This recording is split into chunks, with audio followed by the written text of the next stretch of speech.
Olá, saudamos a você com a graça e a paz do nosso Senhor Jesus Cristo. Seja muito bem-vindo ao canal da Igreja Presbiteriana de Caxambu. Que Deus abençoe sua vida nesse momento em que tiramos para estudar a palavra do Senhor. Que Deus fale aos nossos corações. Para isso, vamos clamar para que Deus assim nos abençoe, Deus assim nos aquiete, para retermos aquilo que o Senhor tem a falar aos nossos corações. Senhor, nós queremos te agradecer por esse momento em que podemos ter a liberdade de estudar a Tua Palavra, momento em que temos esse privilégio de poder nos aquietar, independente de qual seja o instante em que cada um está acessando essa mensagem, mas nós queremos te agradecer porque temos esse privilégio de poder acessar a Tua Palavra a qualquer momento, em qualquer lugar, e clamamos então para que essa palavra traga edificação às nossas vidas, a cada família que nesse momento se assenta junto, ó Deus, a Tua Palavra, e assim haja crescimento, haja fortalecimento, haja esperança em cada coração. Assim nós oramos e te agradecemos em tudo, em nome de Jesus. Amém. Convido você a abrir sua Bíblia em primeira carta de Paulo aos Coríntios, capítulo 15, dos versos 57 e 58. 1 Coríntios, capítulo 15, 57 e 58. A palavra de Deus então nos diz: graças a Deus que nos dá a vitória por intermédio do nosso Senhor Jesus Cristo. Portanto, meus amados irmãos, sede firmes, inabaláveis e sempre abundantes na obra do Senhor, sabendo que no Senhor o vosso trabalho não é vão.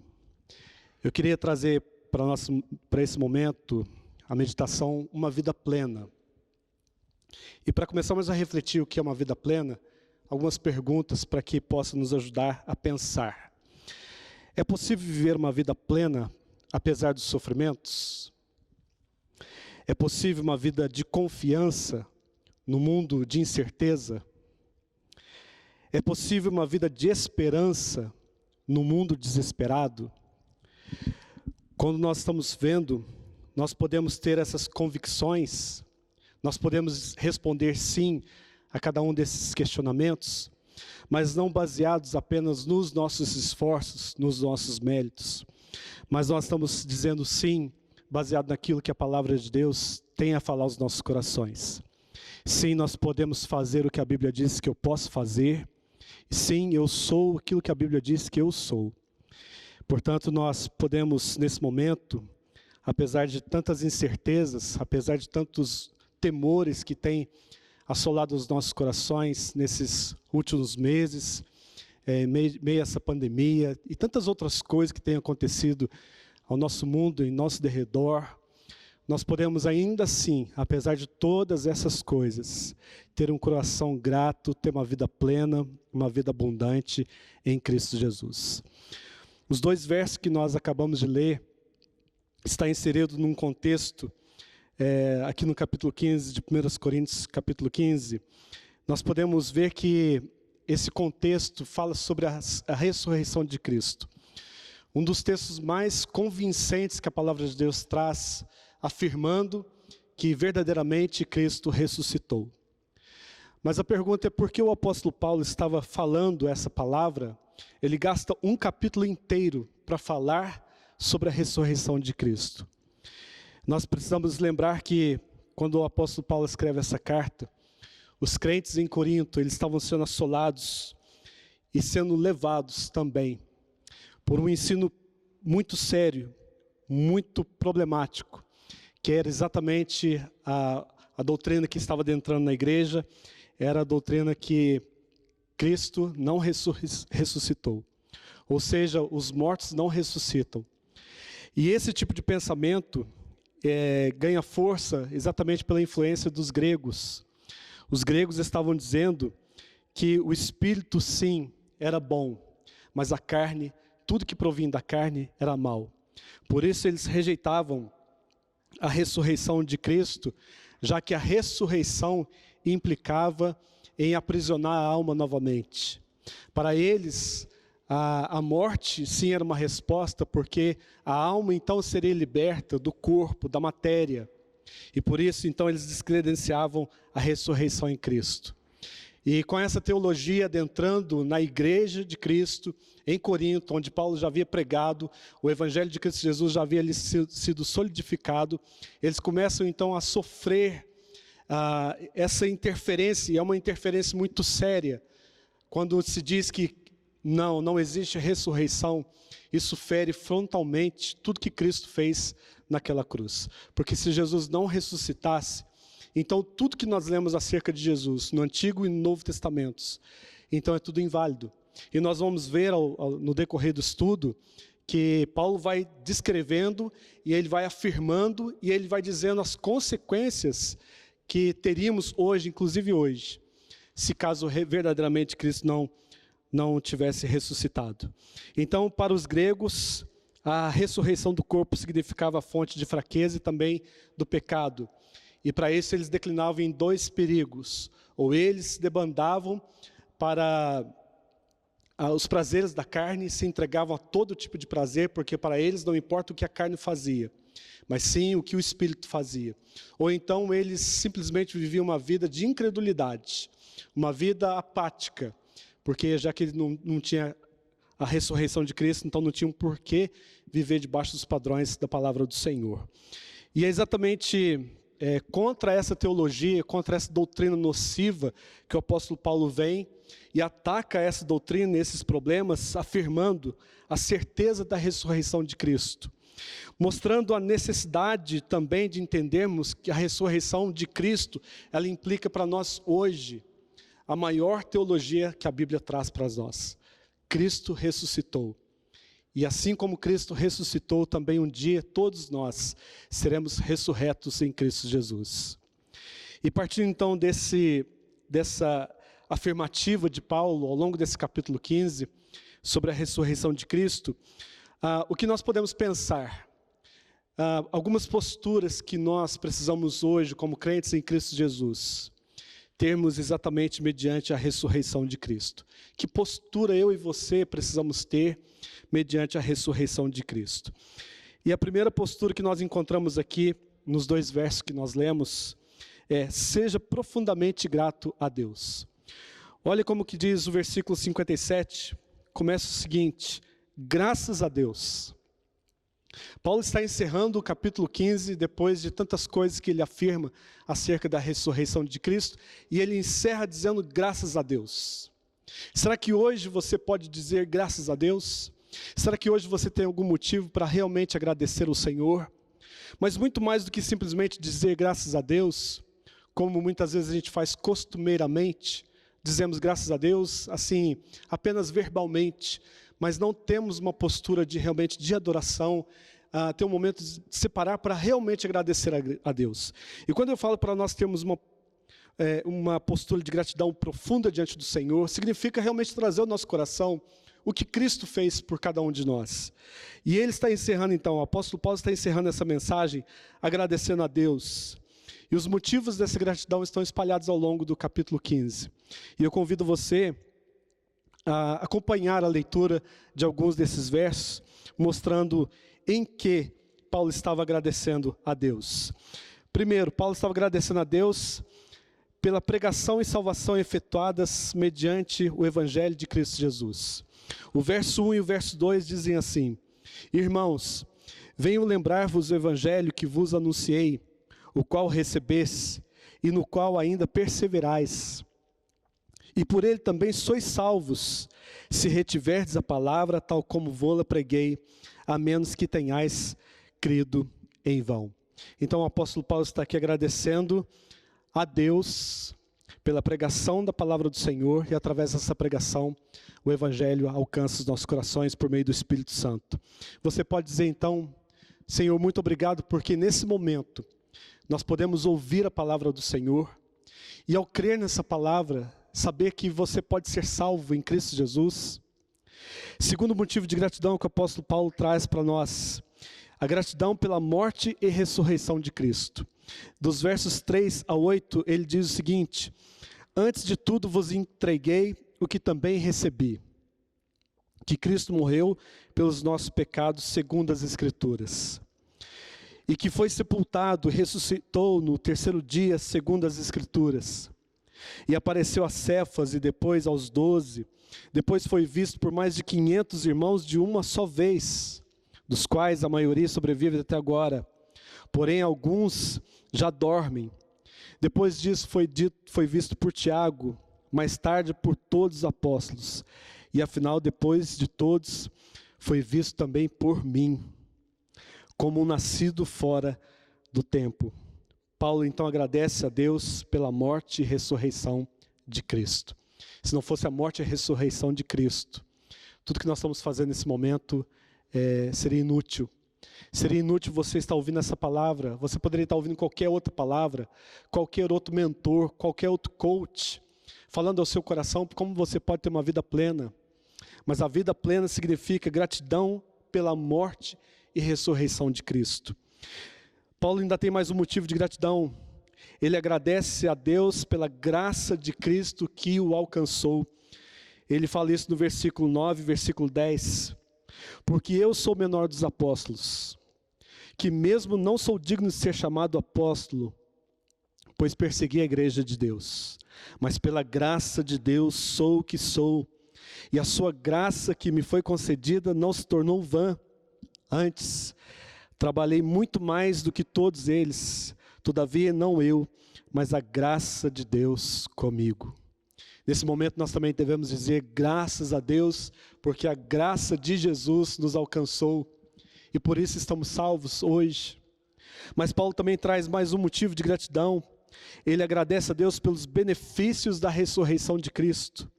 Acompanhe agora, por favor, dos versos 13 a 18, e ele diz o seguinte: se não há ressurreição de mortos, então Cristo não ressuscitou. E se Cristo não ressuscitou, é vã a nossa pregação, é vã a nossa fé. E somos tidos por falsas testemunhas de Deus, porque temos asseverado contra Deus que Ele ressuscitou a Cristo, ao qual Ele não ressuscitou. Se é certo que os mortos não ressuscitam. Porque se os mortos não ressuscitam, também Cristo não ressuscitou. E se Cristo não ressuscitou, é vã a nossa fé, e ainda permaneceis nos vossos pecados. E ainda mais, os que dormiram em Cristo pereceram. Então Paulo agora faz uma lista dos benefícios da ressurreição de Cristo em nossas vidas. Nós podemos agradecer a Cristo, porque essa palavra não é vã, porque a nossa fé agora não é vã, porque aqueles que morreram em Cristo estão verdadeiramente em Cristo. Então sim, nós podemos dizer graças a Deus pelos benefícios da ressurreição em Cristo. Mas Paulo ainda tem mais um motivo de gratidão. Ele agradece também a Deus pela nossa ressurreição em Cristo. Os versos 20 e 23 nos dizem o seguinte: mas de fato, Cristo ressuscitou dentre os mortos, sendo Ele as primícias dos que dormem. Visto que a morte veio por um homem, também por um homem veio a ressurreição dos mortos. Porque assim como em Adão todos morrem, assim todos também serão vivificados. Cada um, porém, na sua própria ordem. Cristo as primícias, depois os que são de Cristo na sua vinda.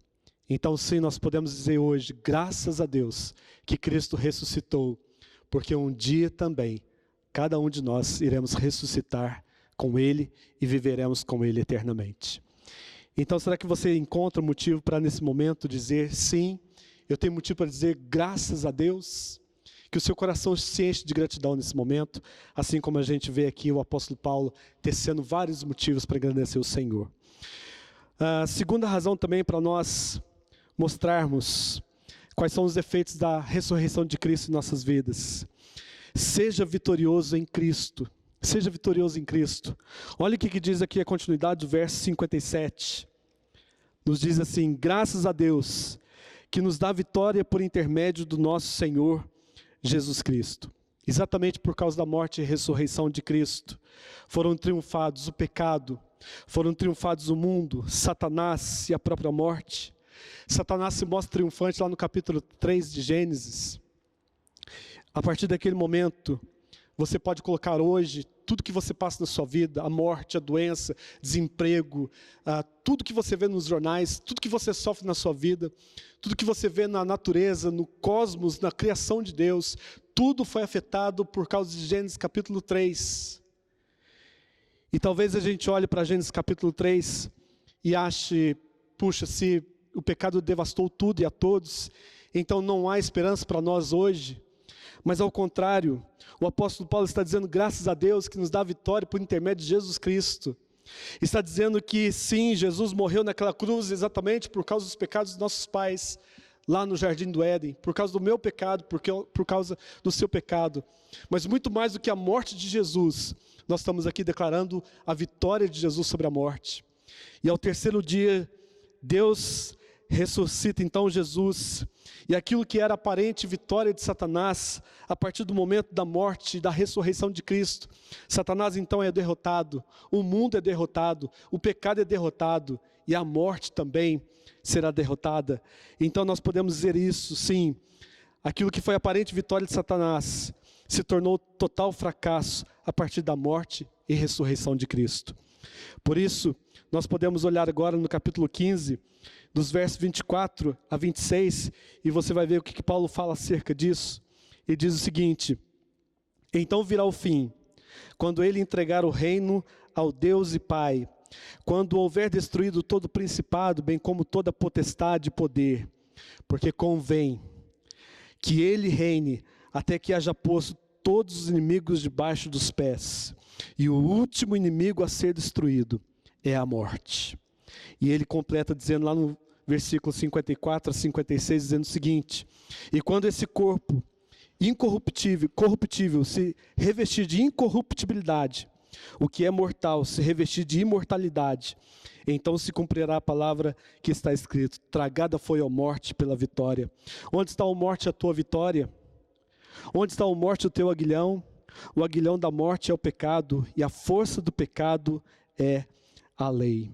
A morte foi vencida. Então nós estamos dizendo aqui, onde está a morte, a tua vitória? Jesus ressuscitou, e o último inimigo a ser destruído vai ser exatamente a morte. Aquela que invade a nossa família, que tira os nossos parentes e amigos, que deixa um vazio no nosso coração. Um dia tudo isso vai ser definitivamente destruído, quando Jesus voltar. E a palavra de Deus nos diz, em 1 Coríntios capítulo 15, verso 19, dizendo o seguinte para nós hoje: se a nossa esperança em Cristo se limita apenas a essa vida, somos os mais infelizes de todos os homens. Mas nós queremos dizer aqui hoje, nós somos os mais felizes de todos os homens, porque nós cremos na ressurreição de Cristo.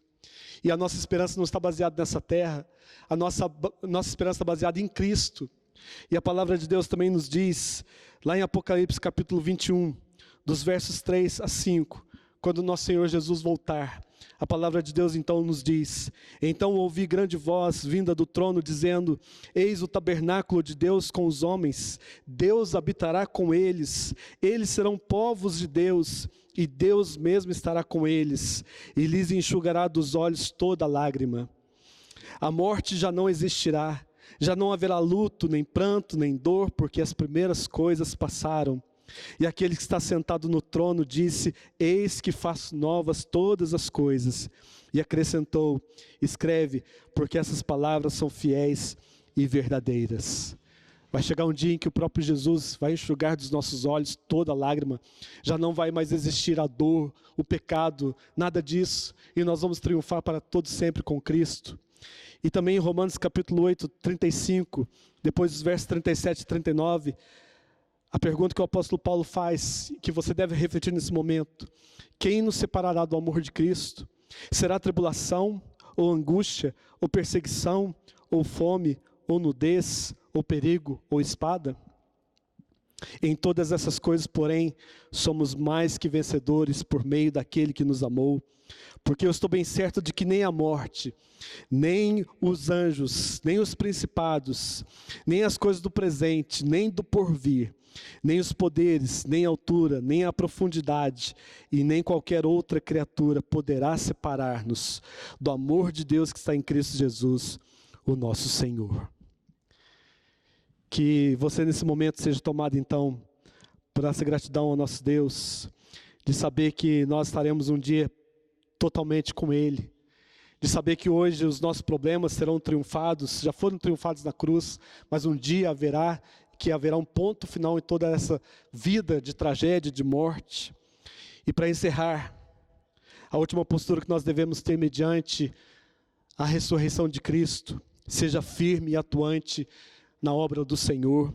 O versículo 58 termina dizendo para nós o seguinte: portanto, meus amados irmãos, sede firmes e inabaláveis e sempre abundantes na obra do Senhor, sabendo que no Senhor o vosso trabalho não é vão.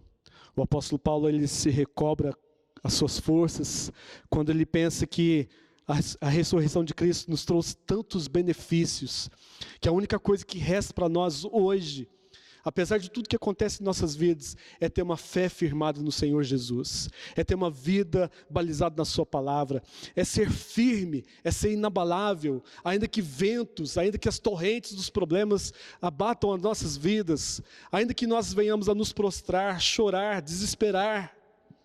Mas se nós estamos em Cristo, a palavra de Deus está dizendo: sede firmes, seja inabalável, não pare a obra do Senhor. Nós estamos aqui ainda gravando essas mensagens, porque o templo ainda está fechado, mas a obra do Senhor não está fechada. Nós estamos vendo tantos benefícios sendo alcançados por causa exatamente da mídia, por causa da tecnologia. Quantas vidas estão se rendendo diante do Senhor, porque pessoas estão compartilhando a mensagem, porque pessoas estão divulgando a mensagem. Então nós estamos tendo um alcance muito maior do que a gente pensava. Não está limitado apenas à nossa cidade, ao nosso país. Essa mensagem tem chegado até mesmo a outros países.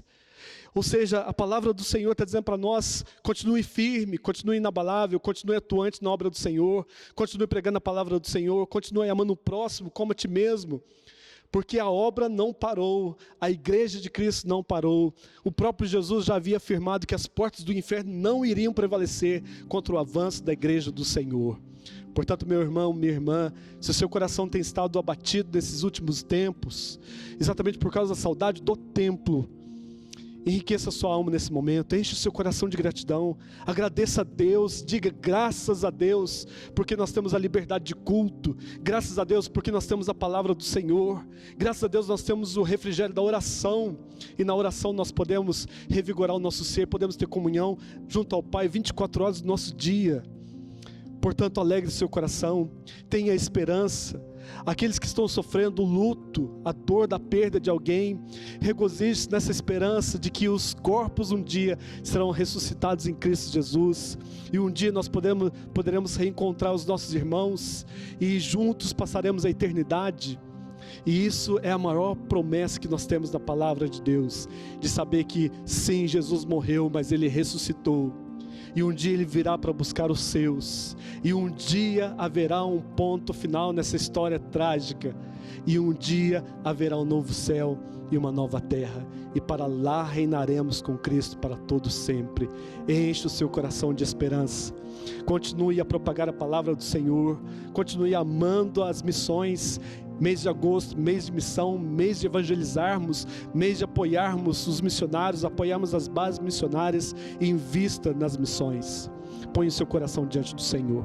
E vamos agradecer a Deus nesse momento, por nós termos tido o privilégio de ouvir a palavra do Senhor. Vamos orar? Senhor, nós queremos te agradecer por essa palavra que traz esperança aos nossos corações. Saber que nós somos sim hoje assolados pelo pecado, somos assolados pelo mundo, somos assolados por Satanás, oh Deus, somos espreitados a todo momento, são tantas incertezas que nós olhamos para esse mundo, mas graças a Deus, a nossa certeza não está nesse mundo, a nossa certeza não está nos governos, a nossa certeza e esperança está no Senhor Jesus, que vivo está junto ao trono de Deus Pai, governando todas as coisas do seu mais absoluto controle. E nós rogamos a Deus para que o Teu Santo Espírito traga consolo a cada coração que nesse momento chora pelo seu ente querido que se foi. Pai, que essa mensagem de ressurreição traga esperança também no coração desses queridos. Deus, dê força, dê consolo, dê amparo. E assim nós queremos Te agradecer. Que cada um de nós agora tomemos essas posturas diante da ressurreição de Cristo. Tenhamos um coração grato, tenhamos uma vida vitoriosa e sejamos abundantes na obra do Senhor.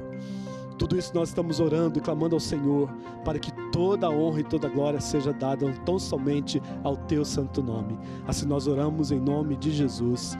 Amém e amém. Deus abençoe sua vida, Deus abençoe sua família. Não saia sem antes clicar aí no inscreva-se no nosso canal. Não saia sem antes compartilhar essa mensagem, divulgue essa mensagem, e isso com certeza vai alegrar o coração do Senhor, mas isso também faz com que o canal tenha relevância, e isso cada vez mais é importante para nós. Deus abençoe então sua vida, e até o nosso próximo encontro, se assim Deus permitir.